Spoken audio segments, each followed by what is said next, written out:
à tous, c'est Hermès, j'espère que vous allez bien, j'espère que vous avez passé un excellent week-end. On va parler Bitcoin dans cette vidéo, une petite excursion haussière très intéressante à observer. Pas mal de traders, notamment sur Ethereum, qui avaient pris le trade précédent, sont actuellement soit à break-even, soit voire en gain.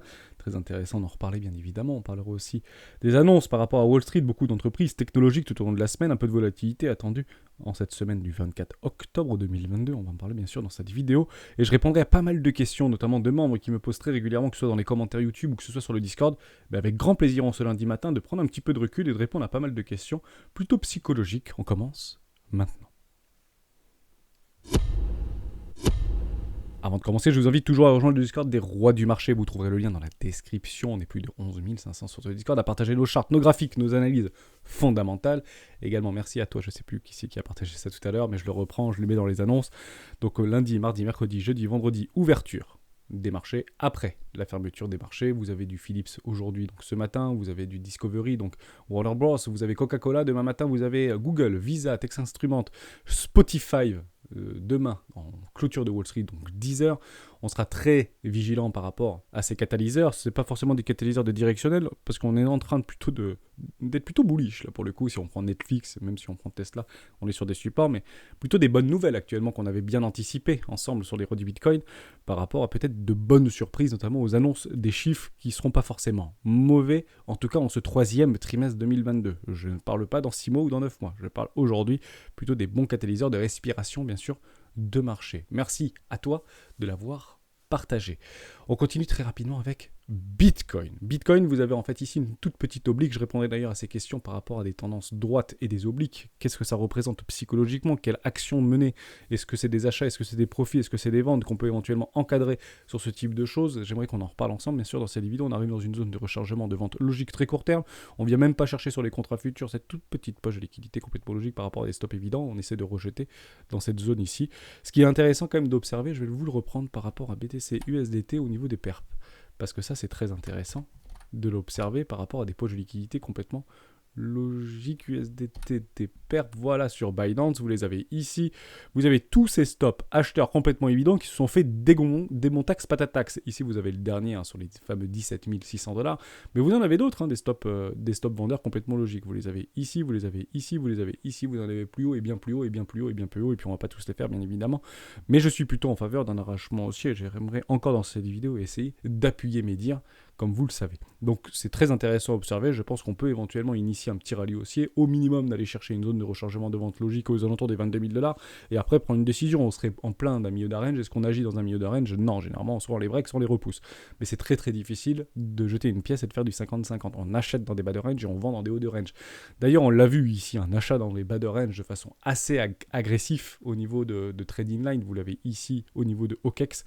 On l'avait partagé il y a plusieurs jours maintenant sur les rois du Bitcoin, dans le Discord notamment, et je vous l'avais dit en vidéo, vous avez une explosion au niveau des open interest, c'est relativement rare, donc très leveragé, la volatilité se réduit, on leverage, et on augmente, et on met des leviers de plus en plus forts, de plus en plus gros, donc la résolution sera violente très probablement, que ce soit dans un sens comme dans l'autre. Généralement, ces gens-là ont des idées derrière la tête, et d'ailleurs, vous avez un petit objectif, quelques ordres placés en limite sur les carnets d'ordre, qui sont aux alentours des 31 400, 31 500$, très proche de la target d'Hermès d'ailleurs. Est-ce que c'est un petit signal ou pas pour dire c'est ici que nous voulons envoyer le cours? Ça marche plutôt pas mal si vous le reprenez ici par rapport aux 30 000$ que vous voulez précédemment. Vous l'avez ici. Je vous avais même dit, je doute qu'on vienne les chercher. Bon, finalement, je me suis trompé. Et merci Terra Luna de nous envoyer plus bas que Terre. Vous connaissez un petit peu l'histoire. Mais généralement, c'est plutôt pas trop mal respecté, ce genre de petits trucs ici. C'est des petits ordres qu'on peut éventuellement appeler ordre caché. Vous avez des fundings complètement négatifs, notamment sur OKEX. Les gens sont quand même très majoritairement, alors de façon peut-être psychologique plutôt baissier, ça c'est une certitude, mais partir du principe que sur des augmentations d'open interest, il y a autant de vendeurs à découvert que d'acheteurs à levier d'achat qui se positionnent, sinon les open interest ne grossiraient pas, ils se réduiraient bien évidemment. Donc de toute manière, on aura très probablement une résolution de ce range pour le coup presque historique, parce que ça fait quand même longtemps qu'on est en train de régir sur des toutes petites time frames, et généralement c'est relativement violent au niveau de ces résolutions. Je reste de toute manière haussier, puisqu'on a plutôt pas mal d'ingrédients probablement positifs pourrait essayer éventuellement de donner des bonnes respirations, notamment d'hiver, par rapport à Wall Street, par rapport aux annonces qu'il y a vis-à-vis des résultats, et par rapport aux décisions potentiellement de la Fed, qui sera un catalyseur. Donc ce 2 novembre prochain, ce sera donc jeudi de la semaine prochaine, avec le FOMC et la décision de Jérôme Powell. Jusqu'ici, peut-être rien ne se passera, à part un petit peu de chasse à la liquidité. On va chercher au nord, on va chercher au sud, on va chercher au nord, on va chercher au sud, mais il y a plus maintenant à aller chercher au sud qu'au nord, puisqu'on est déjà venu chercher pas mal de petites poches de liquidité encore en fin de semaine dernière. J'avais ce petit trade que je voulais vous remontrer ici, et pour vous donner en fait c'est peut-être des biais psychologiques, je ne dis pas du tout le contraire, mais partez du principe que si là on avait, juste ici, je ne l'ai pas fait correctement, je voulais vous le redonner. Alors, est-ce que je peux l'attraper ou pas?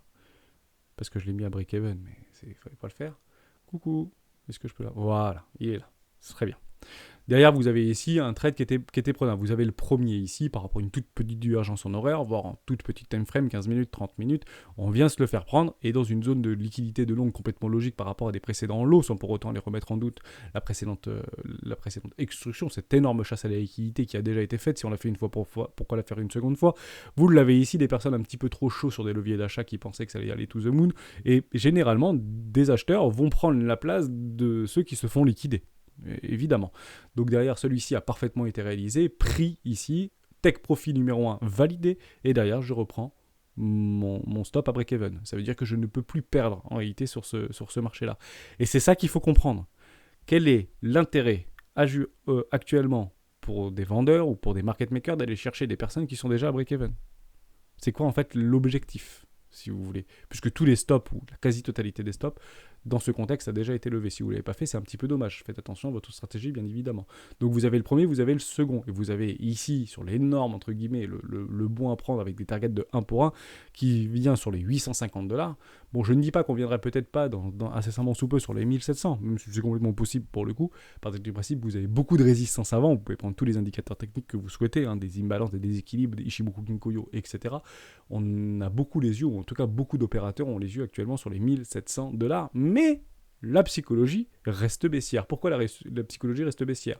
Pour le coup, je vais reprendre un petit tweet de Cryptomatrix.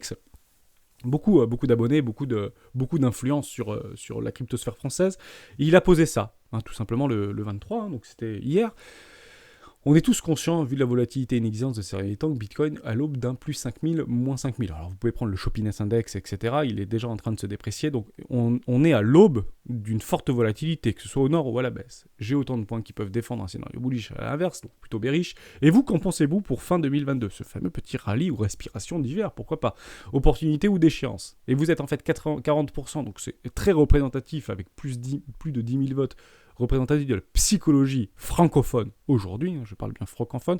Les Américains, il faut bien aller beaucoup plus bas en fait pour avoir un état d'esprit plus bearish pour le coup, donc c'est peut-être pas un bon marqueur, mais ça reste quand même relativement pertinent. 40% sont plutôt à la hausse et 60%, donc 58,8% plutôt dans la déchéance comme il le dit, ou plutôt dans la baisse. Donc est-ce que éventuellement la majorité aura gagné, ou en tout cas aura raison? Généralement c'est le contraire de ce qui se passe. Généralement, le prix ou le cours d'un actif financier fait le contraire de ce que la majorité pense.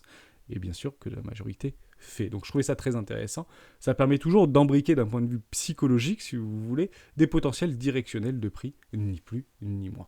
Voilà, vous avez fait de l'Ethereum, rien n'a vraiment bougé en réalité à part de la chasse à la liquidité, mais on essaye de structurer sur des toutes petites timeframes une dynamique tendancielle haussière et des objectifs aux alentours des $1 500 dans un premier palier. Et côté Bitcoin, on est plutôt près des $20 000, voire les $21 170 ou $21 500 pour potentiellement prendre des décisions très court terme. Donc généralement, ces décisions de trader, c'est plutôt du take profit, bien évidemment. Pourquoi certaines bonnes cryptos perdent plus que d'autres? Ça, c'est une question qui revient très souvent. Pourquoi ma petite crypto active où j'ai fait une belle analyse fondamentale se pète la tronche bien plus que BNB, bien plus que Ethereum, bien plus que crypto? Il y a 4 choses en fait à comprendre par rapport à ça. Vous prenez d'ailleurs BNB, la crypto reine aujourd'hui, c'est BNB, parce qu'elle retrace bien moins que toutes ses concurrentes, si vous voulez, au niveau de Layer 1. On est resté très très proche d'un énorme ici canal, donc vous avez vraiment la valeur qui se défend. Elle est académique cette crypto, bas de range, haut de range. Objectif bas de range, c'est d'aller chercher le haut de range, $680. Donc bien sûr, on attendra des news fondamentales, mais pour ceux qui utilisent la méthode de Wyckoff, pour le coup, c'est plutôt limpide ce qu'on est en train d'observer actuellement sur BNB. C'est plutôt d'aller chercher bien plus haut puisque le spring a été fait. Jusqu'à preuve du contraire, la liquidité est venue ou a été prise sur BNB. Mais pourquoi BNB retrace moins que Solana, par exemple, ou retrace moins que AVAX? Si on prend AVAX, c'est assez similaire. Vous prenez AVAX, c'est une layer 1, il a aussi ses points positifs, ses points négatifs, mais beaucoup plus retracés. Là, on est à moins 80% ou moins 90%. Voilà, moins 90% sur AVAX, alors que notre ami BNB, on est plutôt proche des moins 55%, moins 60%, moins 50%. Voilà pourquoi.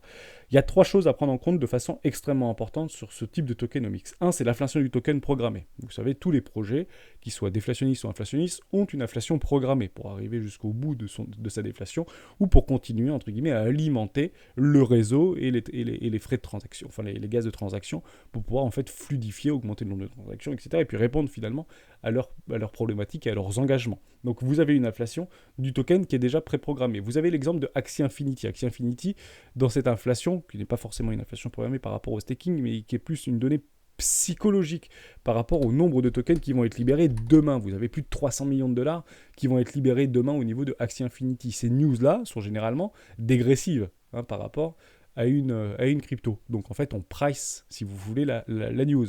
Donc c'est sell the rumor, potentiellement buy the news. On ne va pas laisser en fait des personnes avec 200 millions de dollars vendre ici, on les fera capituler bien plus bas.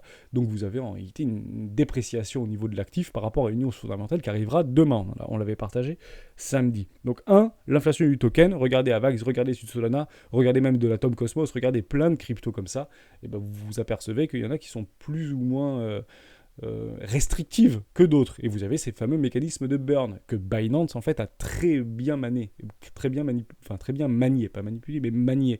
Et c'est pour ça qu'il est beaucoup plus résilient que d'autres cryptos, comme vous pouvez bien sûr l'observer et l'imaginer. La psychologie, c'est qu'on va chercher aussi tout ce qui est aversion à la croyance. Les aversions aux croyances. Les fameux cryptos qui perdent 50% mais qui reperdent 50% derrière. C'est très difficile psychologiquement. Là, je vous enverrai plutôt sur Ada Cardano. Et on l'avait vu d'ailleurs dans une vidéo de Crypto Fanta, qui avait proposé et qui avait repris un Américain qui était chaud bouillant et qui disait non mais arrêtez avec ça parce que c'est pas bouillant en fait, c'est baissier, c'est pourri, Ada Cardano, n'y allez pas, c'est n'importe quoi, ça continue à perdre des précédents lots sur des précédents lots. Oui, parce que les gens en fait y croient tellement que derrière, en fait, le plus logique pour ce marché, c'est de continuer à se dégrader jusqu'à ce qu'on arrive à une pointe de capitulation. Je pense que sur Bitcoin, par exemple, ou sur Ethereum, on l'a eu, cette pointe de capitulation, cette aversion. Mais sur d'autres cryptos qui ont fait en fait des explosions haussières, vous pouvez aussi prendre Dogecoin, par exemple. On parle d'ici de 4000%, de x40 par rapport en fait à une zone, si vous voulez, de volume profile, là où les vendeurs et les acheteurs se sont le plus positionnés. Donc, partez du principe que très peu en fait ont vendu sur le top. On ne va pas reprendre l'idée. Mais si vous voulez, on approche d'une idée d'aversion pour dire on ne peut pas aller plus bas, on ne peut pas aller plus bas. Et plus on pensera ça, plus le prix finalement ira plus bas. Donc aujourd'hui, on enregistre du moins 89, moins 90%, qui finalement n'est pas différent de AVAX, si vous voulez. Donc ADA n'est pas plus malmené que AVAX ou que d'autres blockchains, si vous le souhaitez, mais on va chercher en réalité les derniers retranchements pour aller chercher ce prix finalement psychologique. Donc qu'est-ce qu'il est, ce prix? Est-ce que c'est du 0,20? Est-ce que c'est du 0,30? Est-ce que c'est du 0,40 peut-être par rapport à Ada Cardano? On ne le sait pas, mais à un moment donné, le comportement va switcher pour dire ce truc va à zéro. Et le problème qu'on a sur Ada, le problème qu'on a sur beaucoup de cryptoactifs, c'est qu'encore récemment, le monde, ou en tout cas la majorité, voyait ou observait plus les sommets que le zéro. Et c'est ça qu'il faut bien comprendre. Et par rapport au sondage qu'on a de Cryptomatrix, on peut partir du constat qu'aujourd'hui, la majorité voit plus proche du zéro, donc la dépréciation plutôt que l'appréciation d'un actif. Et c'est là où en fait on arrive à toucher du doigt, si vous voulez, les points d'aversion. Généralement, c'est moins 50%, vous avez un capital de 10 000 euros, vous avez tout mis sur le Bitcoin, vous avez 5 000 balles. Généralement, c'est à ce moment-là que vous commencez à partir, parce que vous avez les émotions tellement fortes qui viennent au fond de vous que vous dites « Ok, je vais sauver ce qui est encore sauvable », et 50%, c'est le maximum acceptable. C'est pour ça que souvent, les bottoms de marché se posent où dans des zones de rechargement d'achat long terme, entre les moins 60 et les moins 70% par rapport au précédent plus haut, tout simplement. Vous avez également une troisième notion qui est très importante, c'est la navigation des capitaux. On va rechercher ni plus ni moins que du rendement. C'est ça qui est super important. Donc on peut être sur des bas-fonds, sur une dépréciation, sur tout ce que vous voulez. La navigation des capitaux joue énormément. Je vais me barrer de ADA Cardano pour aller sur du CSPR. Ou je vais me barrer de Bitcoin pour aller sur de l'Ethereum. Ou je vais me barrer de Solana pour aller sur du EGLD. Vous prenez Solana EGLD, Solana USD / EGLD. USD, donc on va confronter Solana par rapport à EGLD. Qui est le plus fort? Est-ce que c'est Solana qui est plus fort que EGLD ou est-ce que c'est EGLD qui est plus fort de Solana? Donc maintenant qu'on est là, pour là, c'est plutôt intéressant puisqu'on on achète les bas de range et on vend les hauts de range. Donc on est plutôt haussier Solana contre EGLD, bien que EGLD est plus retracé par rapport à son problème qu'elle a eu sur Maya. Est-ce que l'objectif, c'est ça pas de faire ça ou est-ce qu'éventuellement c'est plutôt bearish et ça va faire ça? Regardez ce type de choses, peut-être pas le meilleur exemple, vous avez d'ailleurs un magnifique triangle de contraction qu'on essaye de faire un fake out. On va le regarder ça parce que c'est intéressant. Je prends un exemple au hasard mais c'est plutôt pertinent. Vous avez ici, on essaie de continuer un petit peu à dégraver. Ok. Je suis en weekly, donc il faut pas regarder de petites balles, on tient les précédents lots. Et GLD, mécaniquement, en fait, on voit qu'il est beaucoup plus résilient. Ok, donc ça commence à revenir. Finalement, il revient à sa neutralité, le fameux mouvement des capitaux. Alors que si on prend Solana contre GLD, pour le coup, on est sur un bad range, je préfère prendre du Solana ici. Mais c'est toujours la psychologie inversée. Et ça, il faut la prendre en compte, cette navigation de capitaux. Et ça n'a rien à voir avec les fondamentaux, en réalité. C'est plus d'aller générer, quels que soient les niveaux de valorisation, d'aller générer du rendement, en arbitrant, si vous voulez, entre les différents tokens ou les différentes actions. Ça, c'était super important. Il y a aussi des trucs super importants. Il y a plusieurs personnes, des influenceurs, des économistes, des investisseurs, moi le premier, et on annonce avec force que 95% des tokens qu'on observe aujourd'hui vont disparaître dans les 5 prochaines années. Donc d'ici le prochain halving, donc potentiellement 2028, pas celui de 2024, mais plutôt de 2028. Donc les 5 à 6 prochaines années, 95% des tokens vont disparaître. Je vais répondre à ça, parce que je pense que c'est super important de se remettre dans le contexte dans lequel on vit actuellement et pourquoi c'est le plus probable, finalement. En 1, on bâtit des infrastructures, on bâtit des projets, on bâtit des ruptures technologiques, ou en tout cas on induit des ruptures technologiques. On est en train de bâtir un écosystème parti de zéro, même si ça fait pour certains 50 ans qu'on travaille sur des technologies blockchain, il n'y a pas de problème. Mais là où on a commencé à avoir un intérêt à ces technologies-là, c'est plutôt récent. D'accord ? Donc en 1, on bâtit. En 2, on fait quoi ? Donc en fait, finalement, quand on bâtit, on achète tout et n'importe quoi. C'est ce qu'on a vécu en fait en 2017. Tous les tokens qui étaient là en 2016, 2015, 2016, 2017 ont explosé à la hausse. On bâtit, on achète tout ce qui est possible, imaginable. On va chercher des prix à x100, x200 par rapport à leur prix d'introduction. C'est du délire total. On bâtit. Dans le deuxième temps, on pondère. On pondère, ça veut dire qu'on va aller chercher en fonction des tokens qui ont plus ou moins surperformé par rapport au rendu, parce qu'au début on achète des promesses, mais ceux qui ont réussi à avoir potentiellement des meilleurs résultats par rapport à leurs promesses, à ce moment-là on va pondérer entre les différents tokens, et c'est généralement ce qu'on fait dans des périodes de range ou des périodes de capitulation. On va prendre plus de ADA Cardano que d'Ethereum, on va prendre plus de Bitcoin que de Bitcoin Cash, on va prendre plus de Basic Attention Token par rapport à AVAX. Alors, on peut pondérer aussi par rapport à des projets équivalents, mais dans l'idée, c'est ce qu'on fait. On va pondérer. Et ça, on le fait dans des périodes de capitulation, des périodes de range, des périodes de réaccumulation. En 3, on arbitre. Et on n'est pas encore dans cette troisième en fait, phase, si vous voulez. Pourquoi ? Parce qu'à quel moment on arbitre ? Si vous prenez Bitcoin, on va le faire de façon extrêmement simple et extrêmement bête. C'est pas ici qu'on arbitre. C'est pas vrai. En fait, on arbitre ici. Quand on va avoir... Alors, on peut très bien continuer à baisser, je ne dis pas le contraire, mais on part du principe qu'on a des bottoms de marché. Ce sera beaucoup plus simple dans cet exercice psychologique. Bon. Derrière, on va avoir des retours, généralement sur les 0,50 ou éventuellement sur des courbes de régression, ici, ou des droites de régression. Vous les avez, hop, on va les prendre. On ne va pas forcément prendre tout en bas, mais vous avez à peu près l'idée, si vous voulez. Voilà, ici, très proche des 43 000 $. Si vous prenez un Fibo retour au 0,50, pas de problème avec ça. Vous avez ici les 43 000. Bizarrement, magnifique confluence, c'est plutôt joli à observer. Bon, derrière, ici, on fait quoi ? Ici, on arbitre. On pondère pas. On arbitre. Et en fonction de qui on a pondéré et qui en fait a surperformé en termes de pourcentage, en termes de délivrable, en termes de tout ce que vous voulez, à ce moment-là, on va dire je vais plutôt prendre plus de Solana que de ADA Cardano, je vais prendre plus de AVAX que de Atom Cosmos, je vais prendre plus de Bitcoin que d'Ethereum, en fonction des dominances de chacune. Et c'est ici en réalité qu'on va arbitrer en fonction de nos différents projets. Et on va le voir de façon extrêmement simple. Alors, je ne dis pas que ça ne peut pas repartir dans les bas-fonds du désespoir catalysé par une récession mondiale ou une bombe nucléaire. Je dis juste que la 4e étape de notre arbitrage, c'est l'accélération. L'accélération en quoi? Eh ben, soit ça pète les plafonds et ça part to the moon, et bonne chance pour ceux qui veulent shorter ça, soit ça ne fera strictement rien, tout simplement. Soit voir, ça va se déprécier, les capitaux navigueront, tout simplement. Et c'est exactement ce qu'on peut observer avec plein de cryptos. Vous avez ici Aion. Est-ce que vous préférez avoir de l'Aion ou vous préférez avoir entre guillemets, je peux le laisser ça? Ouais, je vais le laisser comme ça. Aion, Interop, super, 15e sur CoinChecken. Donc là, tout le monde achète. Donc on bâtit les technologies. Tout vaut des milliards de dollars parce qu'on n'a aucune idée de combien ça peut coûter demain. Et puis vous avez ici, par rapport à votre magnifique rallye de 2020-2021, bon, bah, Aion, franchement, ceux qui ont acheté là-dedans, ça n'a pas marché, quoi. Vous voyez ce que je veux dire? Alors, ça ne veut pas dire que ça ne peut pas partir to the moon. C'est juste qu'il va avoir les reins bien accrochés. Et c'est dommage de bloquer du capital alors que vous voyez du Solana faire du x1000, enfin du x100, que vous avez du EGLD faire du x50, que vous avez du AFAX faire du x30, que vous avez de la Tokposo faire du x40. C'est difficile de tenir ce type de position. Vous bloquez du capital pour rien. Et bien, partez du principe que cette crypto, finalement, a été arbitrée. Et généralement, soit on accélère, EGLD, etc., Bitcoin, Ethereum. Ethereum est un très bon exemple parce que historiquement viable, si vous voulez, 2015, ou bah, soit vous, finalement, bah, ils font strictement rien.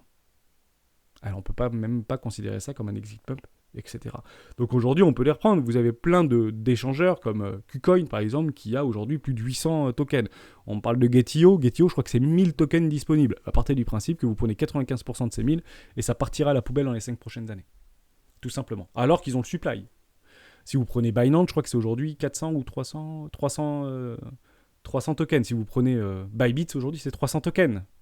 Et généralement, les 300 tokens les plus volatiles, les plus liquides, pour en fait exécuter un maximum de transactions, puisque l'objectif d'un échangeur, qu'est-ce que c'est? C'est de pouvoir valider et de multiplier un nombre de transactions infini pour pouvoir générer du rendement. C'est comme ça qu'ils se rémunèrent. D'ailleurs, Bybit, notre sponsor, vous avez ici, j'oublie à chaque fois de vous le montrer, mais je trouve ça très intéressant, vous avez directement le lien dans annonce ou dans cette vidéo, vous avez 15% de frais pendant 60 jours sur vos contrats futurs, vous avez aussi un bonus de 45$, et je le dis, je le répète parce qu'on me pose souvent la question, vous mettez-vous ici, s'inscrire à l'événement, et vous recevez vos 45$ dans les 2 semaines directement sur votre compte futur, pour pouvoir éventuellement spéculer sur les contrats futurs à la hausse ou à la baisse. Et vous avez également, et ça j'aime beaucoup vous le présenter, vous le remontrer, par rapport à l'épargne Bybit. Quand on est dans des ranges, la volatilité s'écrase, on ne sait pas trop le directionnel, ne nous sentons pas obligés d'agir. Vous avez aujourd'hui une épargne Bybit jusqu'à 12% en USDT par rapport à jusqu'à 1000$. Vous avez 10 ou 8% sur BUSD jusqu'à 1000$. Donc je trouve ça plutôt intéressant. Si vous avez un petit capital d'investissement et qu'aujourd'hui vous ne voulez pas mettre all-in dans une crypto ou dans un groupe de crypto, bah peut-être le staker c'est toujours plus sympa, bien évidemment, qu'un livret A. Donc vous avez ici, alors bien sûr on investit, on ne met sur les échangeurs que les montants qu'on est prêt à perdre, comme vous pouvez bien sûr le savoir. Ça c'est super important. Dans la dernière chose, donc tous les liens dans la description, dernière chose très importante, partez du principe que les venture capital, c'est pour ça que c'est très biaisé en réalité par rapport à nos projets et nos tokenomics, partez du principe que les venture capital achètent tout et n'importe quoi en quête du prochain Google de la crypto. Ça, il faut vraiment le comprendre. Partez du principe que vous allez voir beaucoup de news pour dire on va lever des fonds à 10 millions, 20 millions, 50 millions, SushiSwap qui lève 160 millions de dollars et que Binance essaye de racheter maintenant. Enfin bref, ça part dans tous les sens. Mais partez du principe que aujourd'hui tous les venture capital, tous les business angels de la crypto, que vous pouvez parler de FTX ou de Binance qui foutent des milliards de dollars là-dedans, ils sont tous en quête de la révolution et de la rupture technologique qui les prendra tous en quête du prochain Google. Parce qu'on reste toujours dans ce narratif, si vous voulez, de l'idée startup. C'est un peu comme ça qu'on considère. Ça sera peut-être différent. Peut-être qu'il y a plein de gros bonnets qui vont en fait prendre la place. Au lieu d'avoir un énorme et 9 petits, vous aurez peut-être 10 très gros ou moyens si vous voulez. Donc on ne sait pas comment l'environnement, si vous voulez, l'écosystème des cryptoactifs va évoluer. On sait qu'il existera toujours dans 10 ans ou dans 20 ans, ça c'est plutôt une certitude aujourd'hui, mais on ne sait pas comment il va évoluer. Dès lors, partez du principe que ces gros bonnets achètent tout et n'importe quoi avec des fonds dits illimités. Ce marché n'est pas un gros marché. On parle de 500 milliards de dollars au niveau du crypto total aujourd'hui. Hors Bitcoin. 500 milliards, c'est 5% du portefeuille de BlackRock. Si vous voulez une idée. 500 milliards, c'est 5% des actifs sous gestion de BlackRock. C'est ridicule. 500 milliards, c'est pin-up, c'est nada, c'est rien, 500 milliards. C'est rien. BlackRock, c'est 10 000 milliards de dollars sous gestion. Et il n'y a pas qu'un seul BlackRock dans le monde. Donc partez du principe que si vous voulez de l'argent qui va arriver sur ces marchés financiers, il n'est pas encore arrivé. Ou en tout cas, il est arrivé dans une infinitésimale. Le marché est bien sûr devant nous. Je finirai cette question là-dessus. On n'aura pas fait beaucoup de techniques, mais je trouve ça intéressant. À quoi sert la recherche fondamentale ?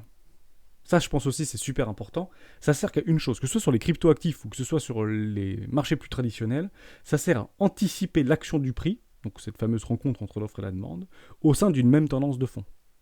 Ça sert à ça, l'analyse fondamentale, qui pourrait potentiellement surperformer l'autre.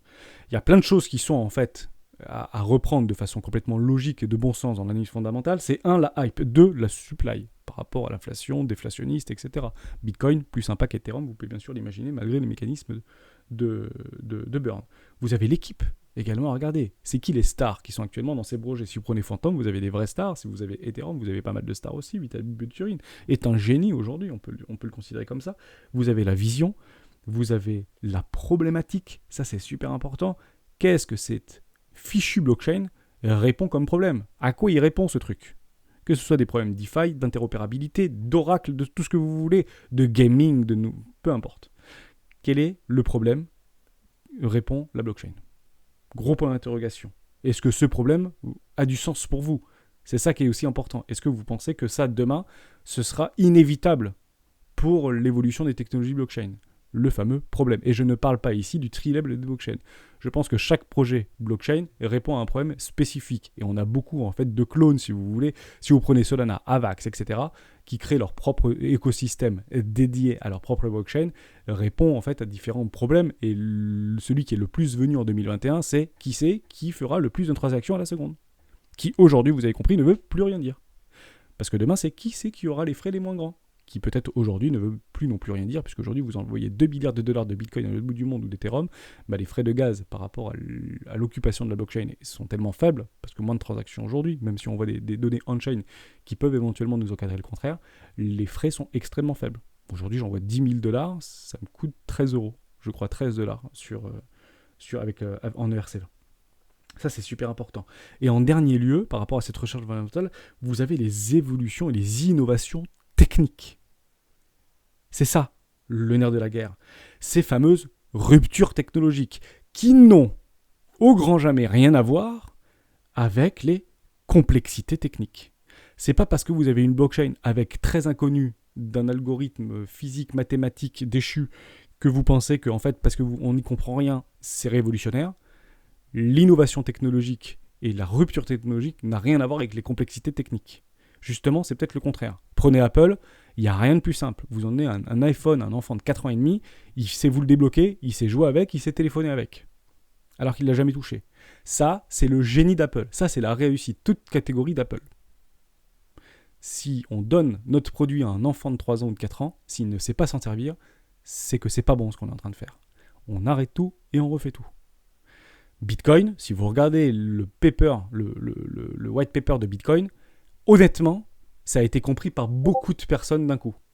Il n'y a rien d'incroyable en fait dans ce white paper. Ça a beaucoup évolué depuis. Il y a eu quand même de la technologie, enfin de la complexité technique à l'intérieur pour plus de sécurité, plus de résilience, plus de transactions, plus de tout ce que vous voulez. Mais dans l'idée, dans le dur du white paper, il n'y a rien de compliqué. Et c'est de là où est venu le fameux miracle mathématique. C'est cette simplicité pure, et on peut parler de Bitcoin comme ça, comme une simplicité pure, qui répond à des réels problèmes majeurs du nouveau monde, ou d'un nouveau monde, ou d'une nouvelle idéologie, si vous voulez. Et ça vient en fait initialement des cypherpunks. D'ailleurs, tout ce qui est blockchain et tout ce qui est Bitcoin, comme vous pouvez bien sûr l'imaginer avec Satoshi Nakamoto, tout simplement. Voilà, j'ai fait à peu près le tour, j'ai encore plein de questions qu'on pouvait aborder par rapport au gaz, mais je ne vais pas faire une vidéo trop longue, je voulais juste vous remettre un petit peu dans cette idée-là. Je pense que la résolution sera donc potentiellement haussière, d'ailleurs je vous montre juste par rapport au crypto total, c'est pas... Ah oui, ça c'était important. Juste ça par rapport aux obliques et par rapport au range, on finit cette vidéo là-dessus, j'espère que je vous aurai aidé, on revient par rapport à tout ça. Vous avez plein d'obliques, vous avez plein de range, vous avez plein de choses, comment on fait pour les travailler. Je vais être très simple, les droites, donc les ranges, haut de range, bas de range, sont des actions d'achat ou de vente. On achète les bas de range et on vend les hauts de range. Les obliques sont des objectifs, ne sont pas des points ou des zones d'achat ou de vente, sont des objectifs de take profit. Que vous soyez vendeur à découvert ou que vous soyez plutôt acheteur à levier. on cherche en réalité dans des obliques des zones de take profit, donc des situations de je prends l'argent, et des droites en réalité pour agir sur ce marché. Et ça vient de là. On n'achète pas sous résistance, on ne vend pas sur les supports. C'est super important. Ici, vous avez un énorme support. On ne vend pas les supports. Tous ceux qui vendent les supports sont piégés, en fait. On le voit en permanence, l'histoire. Et tous ceux, en fait, qui achètent sous les résistances, parce qu'on avait une magnifique résistance ici par rapport à une précédente support qui devient résistance, si vous achetez les résistances, qu'est-ce qui se passe? Eh ben, on pleure un peu. Vous comprenez cette mécanique? Donc, dans la psychologie, si vous voulez, des obliques et des droites, donc le fameux support résistance, si vous voulez, les droites, elles vont borner des ranges. Elles bornent des ranges. Alors que les obliques, elles vont borner des tendances. Ça, c'est super important. Dans un range, on n'est plus en tendance. On est en range. 80% en range, 20% en tendance. Ces obliques vont à la fois borner des tendances, donc ces fameux biseaux ou canaux descendants ou biseaux ascendants ou canaux ascendants, ces fameux trucs comme ça, vous savez. Ici, en fait, on est en train de borner par des obliques une tendance, et ici, on borne par des obliques une tendance, qui après, derrière, transforme en pattern. Résolution baissière, résolution haussière, résolution baissière, vous comprenez un peu l'histoire par rapport à, mais non, mais comme ça vient de là, ça vient de là. Bon, des patterns avec des objectifs et des probabilités, mais là, on est plutôt technique et on est plutôt trading, mais c'est pas là-dessus que je veux vous envoyer. Donc, dans cette résolution, dans cette idéologie que les ranges bornent des prix et les obliques bornent des tendances, enfin les droites bornent des ranges et les obliques bornent des tendances, et ben il faut aussi savoir que ces fameuses obliques retournent des tendances. C'est ça. On résout des ranges, mais les obliques retournent les tendances. Et vous en avez ici une magnifique oblique par rapport à tout ce précédent mouvement qu'on n'a pas fait. Mais si vous prenez juste là, sur des toutes petites frame daily, on l'a bien eu sur le crypto total. Vous voyez là, boum, on a clôturé au-dessus, on fait le pullback et derrière on extrait. Donc les obliques ont bien une vocation de retourner ces tendances vers des tendances et des retournements de tendances, dans le cas présent, plutôt haussière sur des petites time frames. Donc on peut très bien faire ce type de choses et attendre des structures en réalité. Et c'est pour ça que vous dites, oui, mais vous avez une oblique ici, donc ça fera résistance. Oui, parce que ce sont des objectifs de vente. Les obliques sont considérés comme des objectifs de take profit.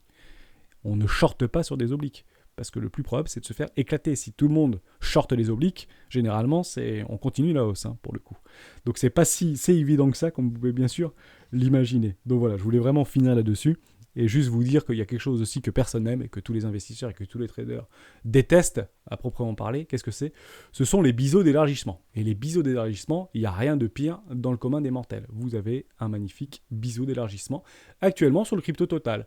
Dès lors, l'objectif... Alors vous avez sur toutes les petites time frames. On peut même mieux le mettre comme ça si vous voulez. Enfin, peu importe.